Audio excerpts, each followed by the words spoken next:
I was just talking about the land grab by the CCP, trying to buy farmland up all over the country. We actually got a win in Michigan where we have kind of stopped that from happening with this battery plant. But this land grab that's going on by these CCP-owned companies all over the United States of America, what it's doing to our real estate and why they're doing it. Can you speak a little bit about that, Aila, and welcome?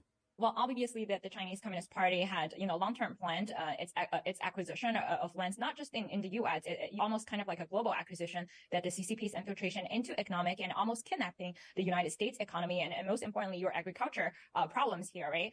And when we take a look at the CCP's real estate or these property groups, I think that we need to look at the big bosses behind those, top 10 CCP real estate groups, noticing that, County Garden, one of the top 10 property groups in China, went into collapse in recent months and reported problems of repaying the foreign debts, that the CCP's total, real estate market counts as high as 95 trillion in the market. And when Mr. Mao is stating all the problems that he witnessed in the past years in the CCP's real estate market, he said that in order to save the Chinese Communist Party from this real estate collapse, you need an extra 100 trillion to cure, which is almost impossible, which means that probably the United States, Europe, Japan will all need to invest money into the CCP's, real estate market in order to save them. So thinking about how much that the Chinese Communist Party has been, tied with the U.S. real estate and having kidnapped the United States economy and dragging this economy into hell, I think, a thunderstorms in our financial crisis is inevitable today.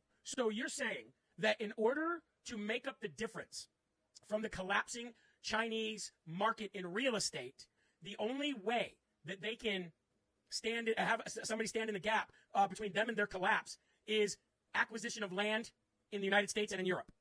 Well, I think, Jeremy, the thing is that the Chinese Communist Party owes the foreign debt almost as high as 95 trillion, right? And I think that the only way for them to make up the difference was they need an extra 100 trillion USD dollars to cure that debt. And this is the problem, because they have acquired the farmlands that you saw today, and the U.S. agriculture has probably already relied on CCP's investments or CCP's, business lines. Yeah.